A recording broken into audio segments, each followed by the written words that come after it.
Réveille-toi, l'émission qui reconnecte à l'essentiel, présentée par Valérie Karchi, coach artiste de l'âme et conférencière, fondatrice de Wake Up and Smile. Très chers auditeurs, bonjour, heureuse de vous retrouver pour un nouvel épisode de votre émission Réveille-toi, qui a pour vocation d'éveiller et de réveiller des dimensions encore insoupçonnées en vous. Alors aujourd'hui, je suis ravie d'accueillir dans nos studios parisiens un auteur persuadé depuis toujours que la quête de l'accomplissement de soi est la seule chose qui puisse donner du sens à sa vie. Les événements tragiques et l'adversité ont forgé son esprit de guerrier positif, prêt à tout risquer comme s'il allait mourir demain. Après L'homme à la tête de chat, son premier roman, il vient nous présenter son dernier ouvrage, Le pouvoir de l'intime conviction, la théorie du projecteur, qui est fascinant. Bienvenue Daniel Tal. Et merci de m'avoir invité. Avec grand plaisir. Alors, on te reçoit aujourd'hui pour parler donc de ton dernier livre. Je vais le montrer à l'écran pour ceux qui regarderont la vidéo. Magnifique livre qui se lit très facilement. Moi, j'ai adoré, avec des pépites. On va en parler justement tout au long de l'émission. Mais on va commencer par notre question rituelle. Ah, Daniel, quel a été ton plus beau réveil ? Tu parles pas du matin, tu parles du réveil de la vie. Oui, plutôt oui, l'émission est là-dessus, mais tu as plusieurs façons, dimensions. Je répondrai d'une manière un petit peu, comment dire, peut-être pas de la façon dont tu l'attends. Je n'attends rien. Le réveil, le plus beau réveil de ma vie n'a pas été un réveil un beau matin ou un instant T.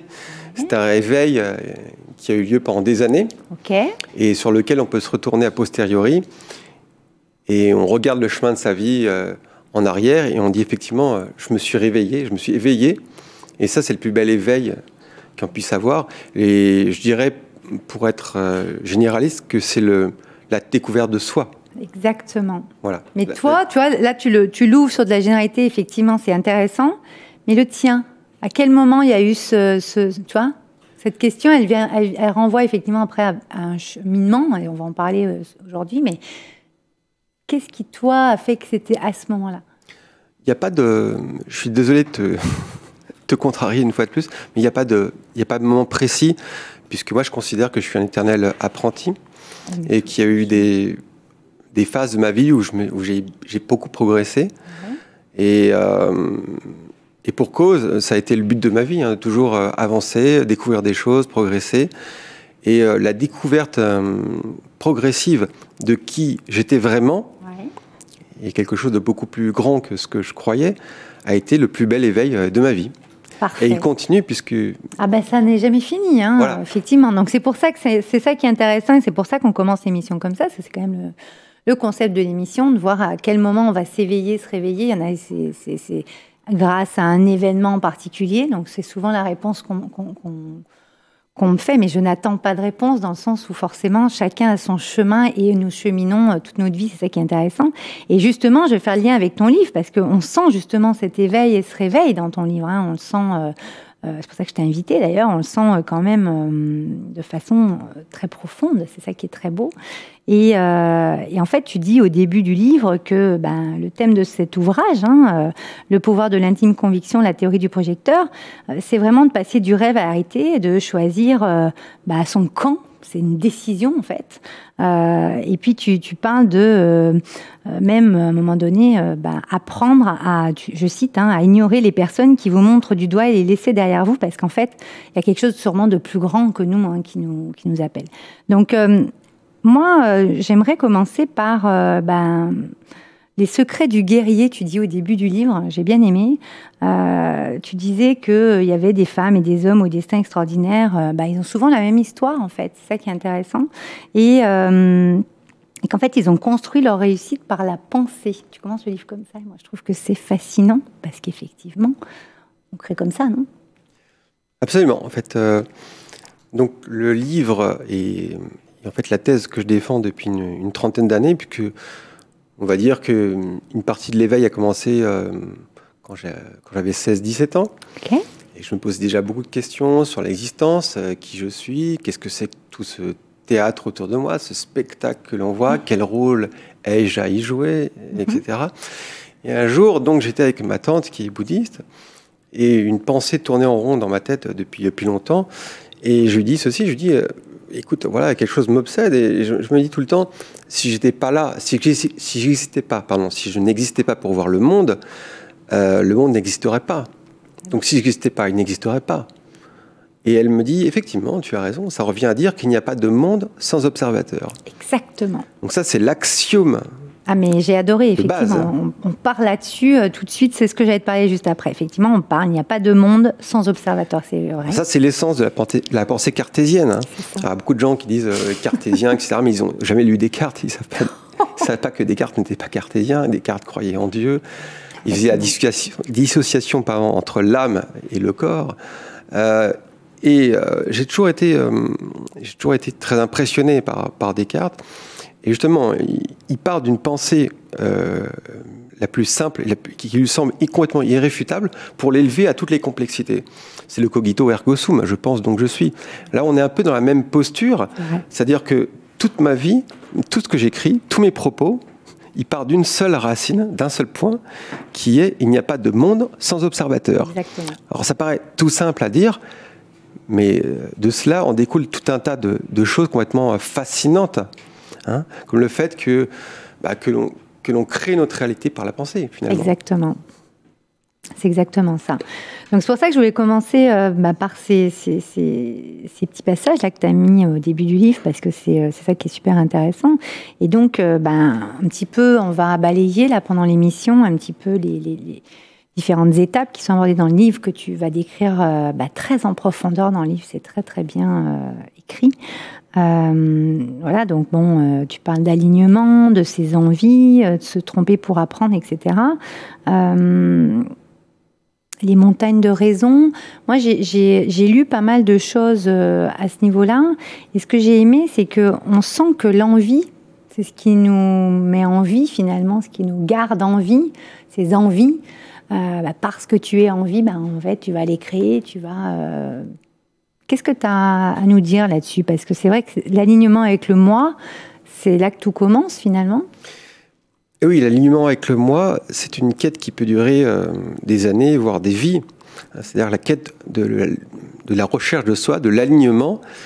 C'est finalement découvrir qui on est, ce pourquoi on est fait, quelle est notre mission sur Terre. Et lorsqu'on le découvre, on se connecte à quelque chose de beaucoup plus grand que soi. Et là, on s'aperçoit qu'on peut faire des choses extraordinaires et que tout devient facile en réalité. Alors que quand on marche à contresens, quand on vit à travers des représentations de soi-même qui ne sont pas soi, on peut s'éconduire, on peut se perdre sur des routes qui ne sont pas la nôtre.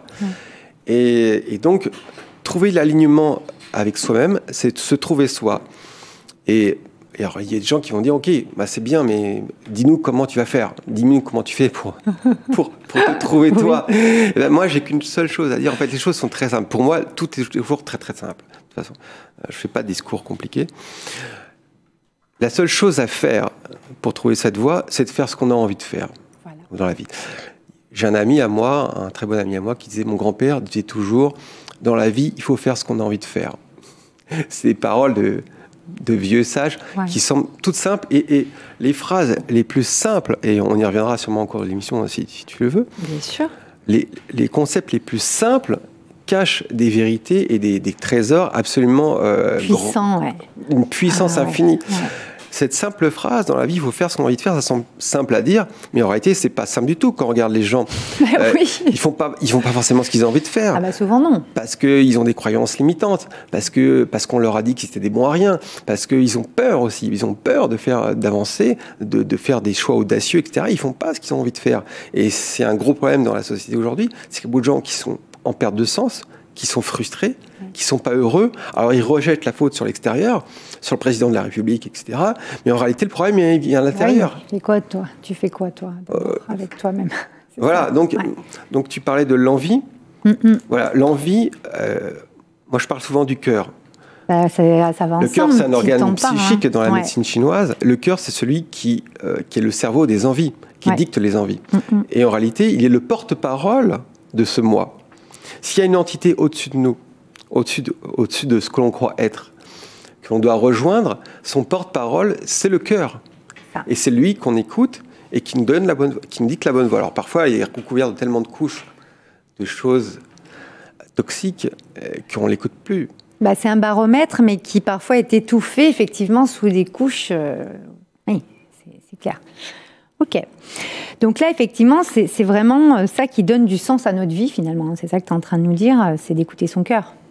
C'est de faire ce qu'on a envie de faire, c'est de se lever le matin en ayant des actions qui sont en accord avec nous-mêmes. Alors, je sais que ça peut paraître facile à dire. Il y a beaucoup de gens qui vont dire « Oui, mais il faut bien gagner sa vie, etc. » Alors, pour moi, ça n'a pas été facile toujours. Hein. J'ai fait des petits boulots. J'ai travaillé comme gardien de sécurité dans les parkings, dans les tours de la Défense. Je suis passé par là aussi. Bien sûr. Donc, je sais très bien ce que c'est que gagner sa vie. Moi aussi, je suis matériel et je fais mes courses comme tout le monde. Mais ça n'empêche pas d'avoir des rêves et d'essayer de les poursuivre.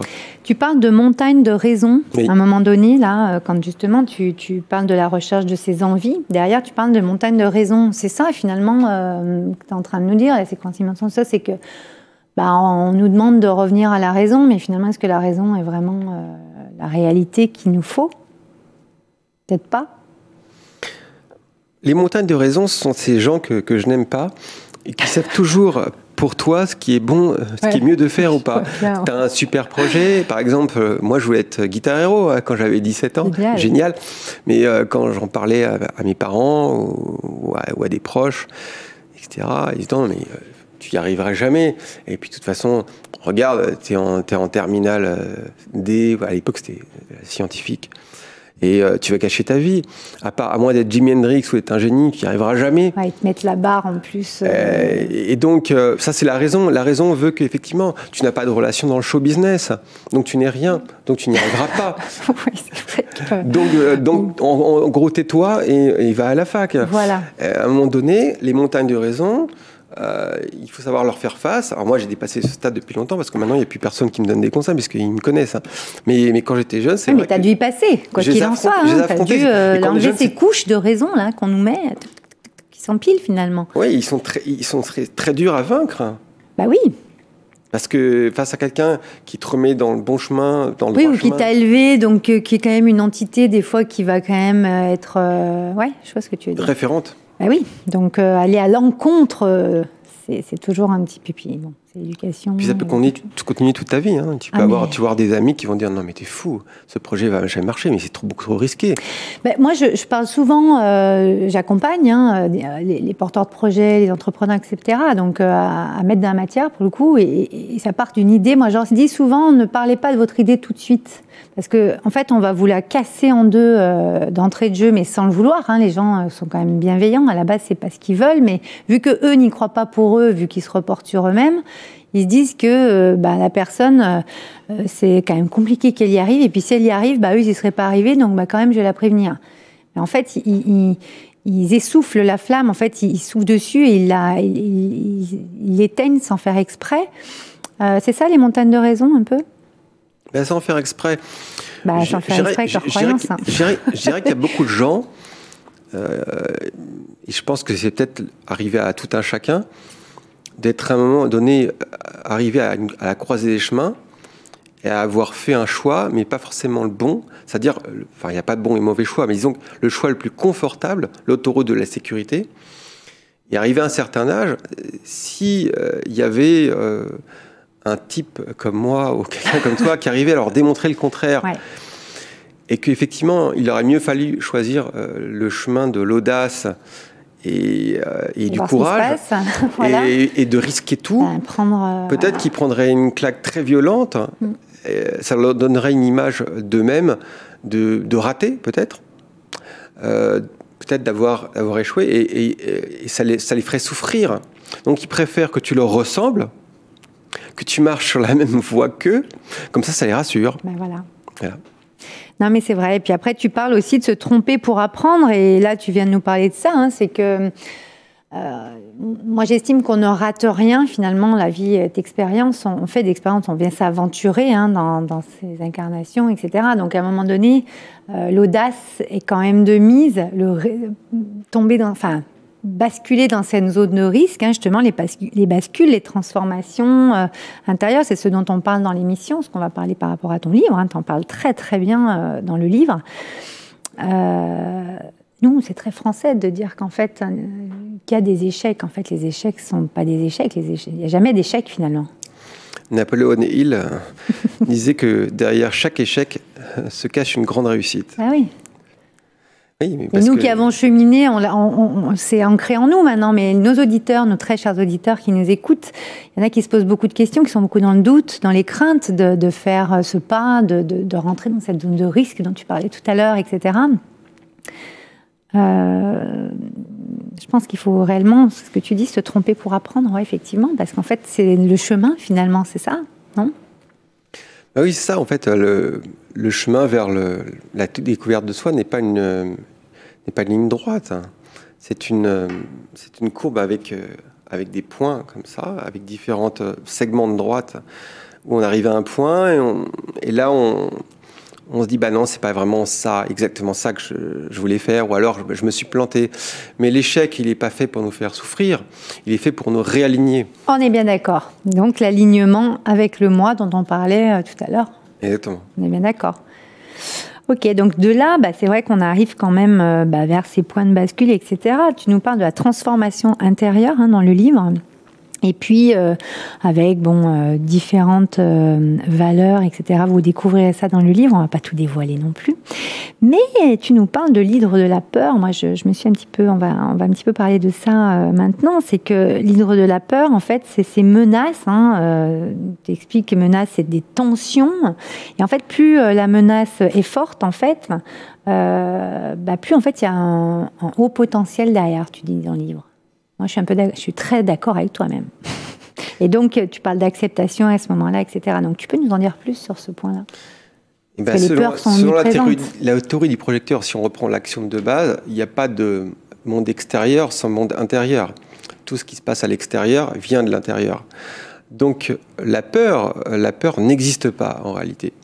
La peur est un phénomène intérieur qui vient de l'intérieur et qui s'incarne, qui s'instancie à l'extérieur, selon une forme ou une autre, selon une situation, une personne.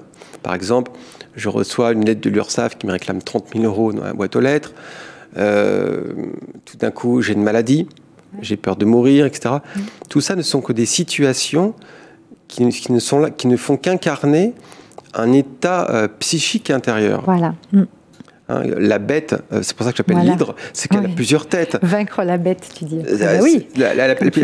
Si tu coupes une tête, de toute façon, si tu continues à être anxieux, à avoir ce liquide d'anxiété à l'intérieur, il en repoussera une autre, sous une autre forme.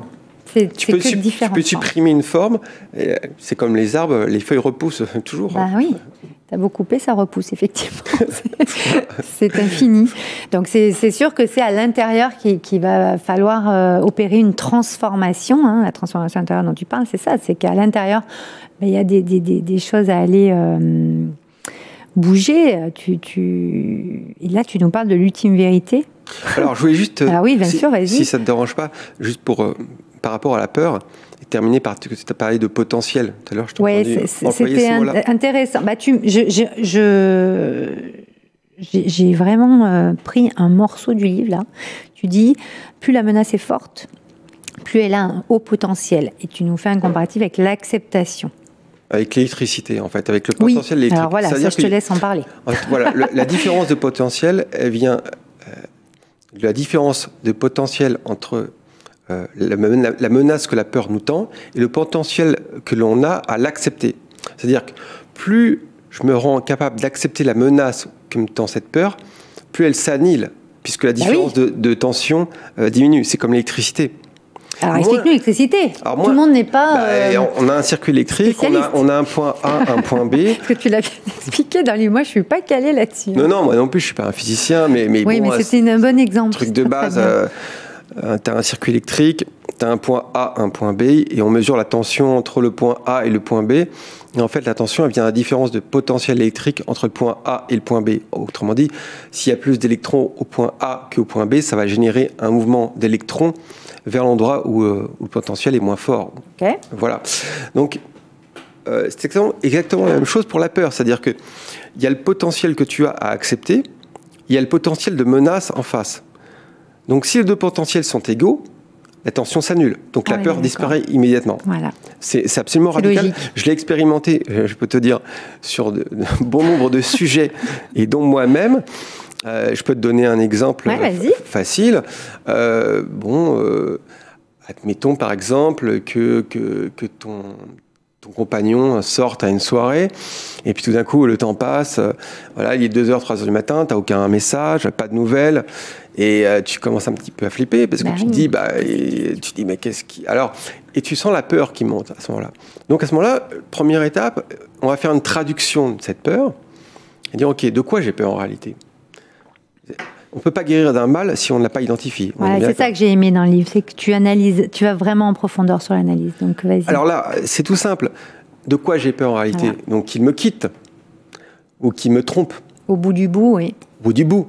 Allons jusqu'au bout. C'est ça le truc. Voilà, il faut aller au bout du bout. Et donc, allons jusqu'au bout. Donc admettons qu'il me quitte. Admettons qu'il me quitte, qu'il m'abandonne. Voilà.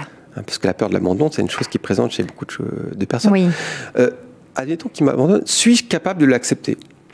Donc il va falloir faire un travail pour dire, admettons que ça arrive, alors que je lui ai rien fait, que j'ai toujours été fidèle et que je suis une bonne personne et que j'ai pas mérité ça. Si vraiment il fait ça, j'ai rien perdu alors. Non. Si tu arrives à ce niveau-là, accepter complètement, avec complètement l'acceptation, tu vas te rendre compte que la tension à l'intérieur de toi, elle s'en va d'un seul coup. C'est vrai. C'est vrai ce que tu dis. C'est exactement ça. Et dans toutes les situations, ça marche. Mais il faut se pencher quand même quelques minutes dessus quand même, hein, parce que c'est vrai que ça va vite dans notre cerveau, on a un système émotionnel, etc. C'est important d'aller voir ce qui se passe à l'intérieur de soi à ce moment-là. Tu es d'accord ? Parce que pour aller chercher le bout du bout, qu'est-ce qui fait qu'il n'est pas rentré, donc ah là là, il va me quitter. Enfin, tu vois, tac tac. C'est le admettons. On est bien d'accord. Tu te rappelles comme dans le sketch de Billard avec la chaussure, admettons. Jusque-là, j'ai pas eu de peau quand même. Voilà. Mais bon, le biologiste, on m'a trouvé une boule au sein, c'est parti en examen, là, ça commence à monter, hein, parce qu'on ne sait pas ce qu'on va découvrir, parce que j'ai un cancer. Ouais. Eh bien, admettons. Voilà. Ok. Ok, admettons, je vais peut-être mourir, je vais peut-être avoir un cancer. Bon, si tu arrives... Moi, je l'ai vécu exactement ce que tu viens de dire, donc tu vois, c'est marrant. C'est exactement ce que j'ai vécu. Écoute, tu vois, donc, le hasard fait bien les choses. Voilà, donc je peux vraiment te dire que ça se passe comme ça, effectivement. C'est à un moment donné, il faut que ça s'annule, parce que sinon, t'empires, en fait, ce qu'il y a, en fait.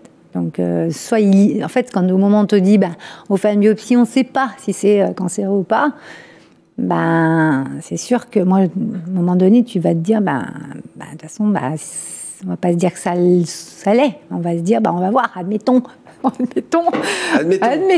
ce soit un cancer, tu vois. Et après, tu vas faire en fonction une fois que tu sais vraiment ce qu'il en est. Tu dis, si vraiment c'est le cas, je ferai ça, je ferai ça. Ça. Et puis si je dois vraiment mourir maintenant, ça veut dire que c'était mon heure. À un moment donné. Et si tu arrives à accepter même la mort, c'est un des secrets du guerrier. Si tu arrives à l'accepter complètement, tu t'affranchis de tellement de peur. Et voilà, c'est un secret. Alors, ça ne veut pas dire que tu t'en sors, mais en tout cas, tu as un état d'esprit résilient qui permet de switcher. C'est ça, la résilience. C'est la résilience, que je connais bien. Bon, bref. Donc, vous avez compris l'hydre de la peur. Vous allez avoir énormément de détails. C'est très, très détaillé dans le livre. C'est très, très intéressant. Bien sûr, Daniel aborde la peur de l'abandon, la peur de perdre ce que l'on a. Et il nous dit que la bête ne meurt jamais tant que on tranche la tête de l'hydre là, et aussitôt d'autres repousseront. Mais après c'est à nous d'aller voir un petit peu ce qui se passe et d'opérer un petit peu. Au bout d'un moment, ça devient un réflexe. Exactement, c'est une nouvelle habitude à prendre finalement. Ça devient un réflexe mental pratiquement d'annuler la différence de potentiel, et finalement après il n'y a plus rien. Et je pense que l'instant présent est très important dans ces moments-là. Rester dans l'instant présent aussi, parce que en fait, quand une peur arrive, souvent c'est qu'on est dans le passé ou le futur. Hein. Là, par exemple, il ne rentre pas, pam, on va se séparer. Mais enfin bon, on n'y est pas encore en fait. Là, actuellement, il n'est juste pas rentré, et on va regarder ce qui se passe. Donc déjà, on peut aussi se calmer, quoi. Non ? Écoute, je ne sais pas si ça suffit en réalité. Très honnêtement, alors je connais les livres Le pouvoir de l'instant présent, tous ces trucs-là. Enfin, pour avoir vécu, pour avoir été anxieux, pour côtoyer des gens qui sont anxieux, qui sont bourrés de peur, etc., il suffit, encore une fois, je te le dis, de se projeter dans cette situation. De toute façon, on s'y projette inconsciemment. Se dire, on s'y projette. Admettons que ça arrive, et alors? Et après? Mais oui. Et après? Oui. Et après, rien, en fait. Rien, et quand tu découvres qu'il n'y a rien, c'est comme le nuage à tête de dragon dans le ciel. Oui, mais je vois très bien. Ouais. Tu sens, toi, tu le sens. Ah oui, mais c'est instantané. C'est instantané. Instantané. C'est fou, hein? C'est magique. C'est une des techniques. Alors, je fais des schémas, j'explique de façon simple. Oui, tu as fait plein de schémas. C'est rare parce que dans ce genre. Mais c'est bien. Non, mais ça permet d'avoir justement un autre angle de vue. Ça permet d'avoir ton angle de vue à toi, justement. Et c'est pour ça que je te reçois. Parce que c'est important d'avoir plusieurs angles pour voir un petit peu comment on peut dépasser tout ça dans sa vie. Alors, Daniel, écoute, après, tu parles de différentes choses, tu parles de l'ultime vérité, les différences de perception, etc. La différence entre savoir et conscience, j'ai beaucoup aimé, mais je vous laisserai découvrir aussi, on ne va pas non plus tout dévoiler. Et puis, la transformation du projecteur avec la renaissance, et choses comme ça, qui est un avant et un après, en fait, tu nous expliques ça. C'est assez intéressant parce qu'en fait, je parle des gens qui ont tutoyé la mort. En fait, l'ultime vérité, c'est quelque chose de très très simple. C'est une vérité qui en contient deux, qui te dit d'une part, tu vas mourir. Ok. Donc ça, mauvaise nouvelle. Et la deuxième chose, c'est que ça peut arriver d'une seconde à l'autre. Oui. Alors, quand je le dis, ça paraît simple, mais il y a une différence entre le savoir et en prendre conscience. Et quand je te le dis, tu te dis, oui, mais je le sais bien. Et en prendre vraiment conscience, c'est-à-dire que ça soit inscrit dans tes gènes à tel point qu'à chaque fois que tu prends une décision, c'est par rapport à ça. Ouais. Parce que moi, j'ai vécu tellement de situations avec des gens qui meurent de façon très brutale, ou des gens qui ne meurent pas alors qu'on croyait qu'ils allaient mourir parce qu'ils avaient une leucémie ou des choses comme ça. Et tu te rends compte que finalement, la mort n'est jamais où tu la crois, et parfois où tu la crois, elle n'est pas du tout. Donc là encore, on est dans l'axiome, hein. C'est hyper simple, mais la bonne nouvelle, maintenant que tu sais tout ça, c'est que tu vas pouvoir faire tout ce que tu veux. Exactement. Hein, puisque tu n'as rien à perdre. Exactement. Voilà. C'est ça qui est beau dans ton livre. Donc, c'est très, très intéressant. Je cite, tu dis « Cette modification de conscience entraîne une modification du projecteur, donc de leur réalité. » Dans les exemples que tu donnes, c'est très, très beau, donc je vous laisserai découvrir ça. Et donc là, on en revient à l'alignement avec le moi, et puis la conscience de l'ultime vérité, etc. Alors, dans mon émission, ce qui est intéressant, c'est que moi, j'aime bien parler avec mes auditeurs de comment on réveille cette puissance intérieure. Donc, on en a déjà pas mal parlé. Comment, toi, tu as pu réveiller cette puissance intérieure en toi, justement, dans ton cheminement, dans ces différents réveils que tu as eus?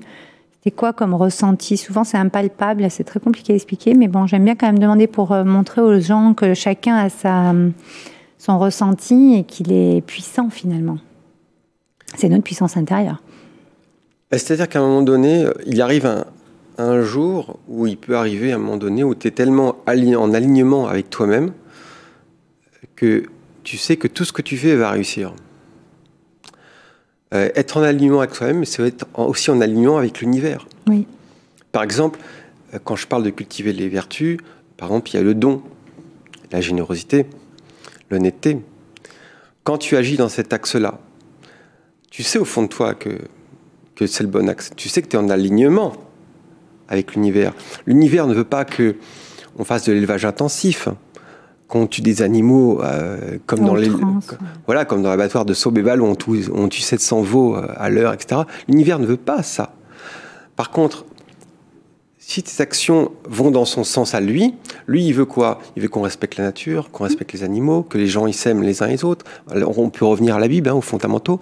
Si tu es dans cet alignement-là, tu vas voir que la puissance de tout ce que tu entreprends est démultipliée.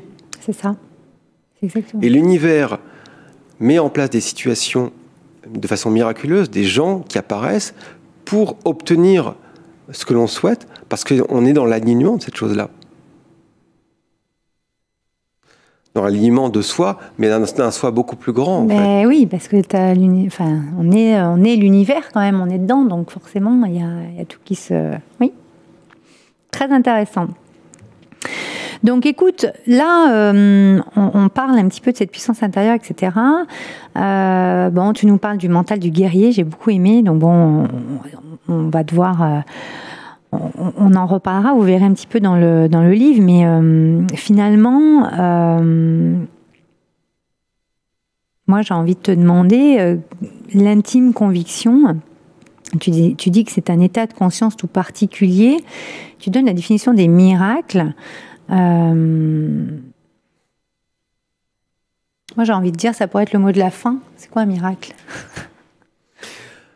Un miracle, dans la définition des dictionnaires, c'est un événement, une chose qui se produit dans la réalité et qui demande une intervention divine pour qu'elle arrive.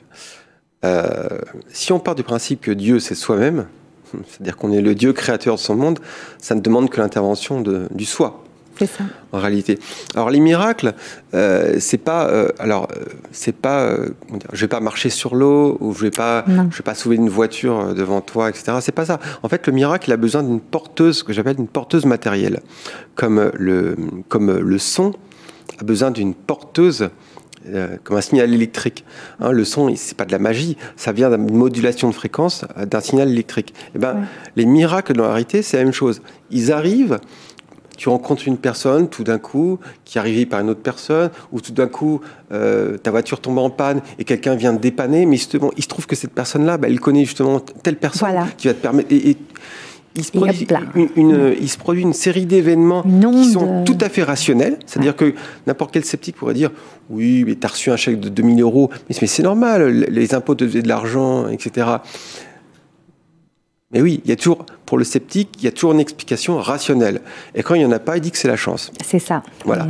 Et donc les miracles se produisent comme ça, par une chaîne d'événements portés par quelque chose qui semble rationnel, mais qui est quand même miraculeux. Parce qu'il se passe des situations, moi j'ai vécu des synchronicités. C'est des synchronicités finalement. Les synchronicités amènent au miracle ou... Ces coïncidences qui n'en sont pas. Les synchronicités sont des petits miracles. Ça va avec, c'est des petits miracles. Voilà, c'est quoi pour toi? C'est intéressant parce que j'ai fait des émissions sur les synchronicités, sur les coïncidences, etc. Donc c'est intéressant d'en parler, justement, de rebondir un petit peu. Comment toi, tu vois ça par rapport aux miracles? Et par exemple, je peux te donner un exemple. J'ai rencontré le réalisateur avec qui je travaille pour mes vidéos, qui s'appelle David Fressino, on était sur le quai d'une gare et lui, il a pris son train au dernier moment parce que sa voiture était en panne. Moi, j'avais réservé mon billet 3 semaines à l'avance. Et puis, je lui ai dit, mais qu'est-ce que tu fais là? Parce qu'on avait un ami commun, mais je l'ai reconnu. Je lui ai dit, qu'est-ce que tu fais là? Et il m'a dit, je prends ce train-là. Je vais pas, mais je vais. Je dis, mais il était dans cette voiture aussi? Et il fait oui. Et là, on sort de nos deux téléphones, ils appellent l'application SNCF, on a les 2 places côte à côte. Excellent. Fallait que vous parliez là. Et le pire, c'est que comme il fréquente que des gens comme Philippe Guillemant, tous ces gens, ou des gens plus ou moins perchés, comme on dit, il n'a même pas trouvé ça dingue, quoi. Non. Il m'a dit, c'est qu'on a des choses à se dire. Exactement. Et on a parlé, et là, après, ça a ouvert. Voilà, un nouveau canal de... Voilà. Donc c'est ça les miracles, c'est pas non plus ce qu'on croit encore une fois dans nos croyances limitantes, le mot miracle comme tu dis, qui est juste un truc très intéressant. Alors on va parler un petit peu de ton actualité, puis on terminera là-dessus, Daniel. Donc bien entendu, je vais vous mettre le lien pour commander le livre. Je vous le remontre pour ceux qui regardent la vidéo. Le livre de Daniel, Le pouvoir de l'intime conviction, la théorie du projecteur de Daniel Tal. Donc vous pourrez le commander directement en cliquant sur le lien. Puis en avril, il va y avoir des masterclass en vidéo que tu vas lancer sur un site qui s'appellera icoaches.com. Pareil, je vous mettrai le lien, comme ça vous pourrez aller voir. Qu'est-ce que c'est ? Eh bien, en fait, le livre... en fait, je recrute, entre guillemets, des gens qui sont auteurs de livres et qui sont porteurs de messages forts, qui agissent dans le domaine du développement personnel. Mais quand j'entends développement personnel, c'est pas la loi d'attraction pour l'argent ou des choses comme ça. Il y a un côté éthique qui est assez fort. Tous les gens qui parlent d'alignement ou d'autres thématiques comme la protection animale, etc. Et et la communication animale, par exemple. Et donc, on tourne des masterclass, donc en module de 20 minutes. Donc, ça fait des vidéos qui durent à peu près 3 heures. Et masterclass, donc, ça veut dire que c'est un cours aussi. Voilà, vous amenez vraiment un vrai enseignement, donc en ligne, en vidéo. Voilà, donc je suis en train de... Il y a plusieurs personnalités qui sont très intéressantes dans ce petit milieu de la spiritualité qui sont en train de se mobiliser pour tourner des vidéos. Et on va les mettre en ligne. Et donc, il y aura plein de contenus qui sont pour moi, qui sont intéressants. Bon, c'est super ça. Alors, vous pouvez retrouver Daniel sur son site, danieltal.com, sur sa chaîne YouTube. Il fait beaucoup de vidéos, etc. Donc, c'est très intéressant de découvrir son univers. Vous irez voir. Pour ceux qui le connaissent déjà, il avait aussi sorti son roman, L'homme à la tête de chat, donc qui est best-seller. Donc, vous allez découvrir également cet ouvrage. Écoute, Daniel, moi, je pense qu'on va clôturer là-dessus. Moi, j'ai envie de te remercier, encore une fois, d'être venu nous parler de tous ces bienfaits que tu nous exposes dans ton livre. Et puis, je finirai par une petite phrase que tu mets en conclusion, que j'ai bien aimée. L'existence est donc un état tout à fait relatif au fait que l'on perçoit l'objet de celle-ci. Et j'ai vraiment beaucoup aimé, vous pourrez méditer là-dessus. Et puis, aller voir aussi... comment on peut passer du rêve à la réalité finalement. Voilà. Donc merci beaucoup Daniel. Merci Valérie, gratitude comme on dit. Grande gratitude, profonde gratitude et je te dis à très bientôt. Merci, à bientôt. Réveille-toi, l'émission qui reconnecte à l'essentiel, présentée par Valérie Karchi, coach artiste de l'âme et conférencière, fondatrice de Wake Up and Smile.